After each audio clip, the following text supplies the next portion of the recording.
hindi nasilayan si Kapuso comedy star at TV host Pokwang sa ginanap na GMA Gala 2025 nitong Sabado, August 2. Kaya naman pinagtakhan ito ng mga netizens at ng kanyang mga tagahanga. Pero sa kanyang candid at makulit na sagot sa social media, ipinaliwanag ni Pokwang na mas pinili niyang tutukan na lamang ang kanyang pagnegosyo kaysa dumalo sa ingranteng pagtitipon na ginanap ng nasabing TV network taon-taon.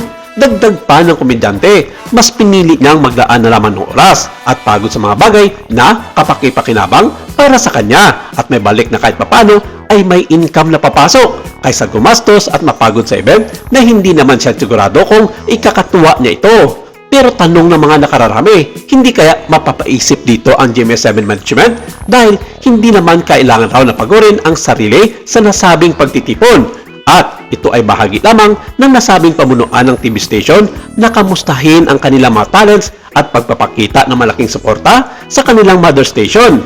Saad niya sa kanyang post sa X na dating Twitter, "Nagluto po ako ng paninda ko sa Mamang Pokwang's Gourmet. Meron po kasi deadline mga bulk na order po." Dagdag pa niya, "Aatin ka nga ng gala, gagastos ka, e-effort ka, tapos lalaitin ka pa ng tao, hahaha, edi magluto na lang ng paninda?" Umani ng samut-saring mga reaksyon mula sa kanyang mga followers at maging sa kanyang mga bashers. Ang prangkang payag ni Pokwang nakila na rin sa kanyang pagiging masipag at matatag na negosyante.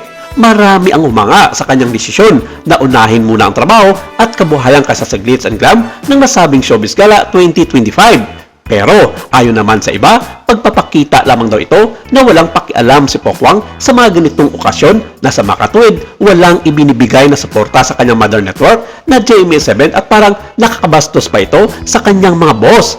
At ito ang ilan sa mga naging komento ng mga netizens sa iba't ibang mga platforms kung saan ibinalita nga ang pagpalipan ng komedyante sa nasabing GMA Gala 2025.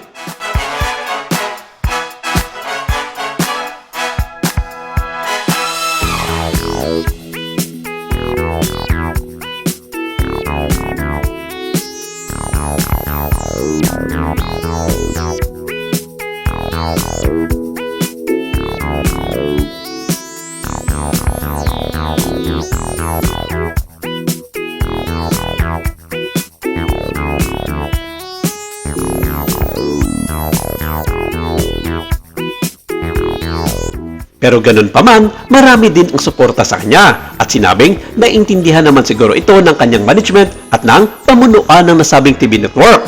Basta ang malaga di mano dito ay nagagampanan naman lahat ni Pokwang ang kanyang mga commitment sa kanyang mga trabaho sa Kapuso Network. Siguro naman, nagpaalam din naman ito sa mga organizers ng nasabing Gala 2025 kaya itinuloy na lamang ni Pokwang ang kanyang mga gawain sa kanyang pinagkakaabalahan ng nasabing negosyo.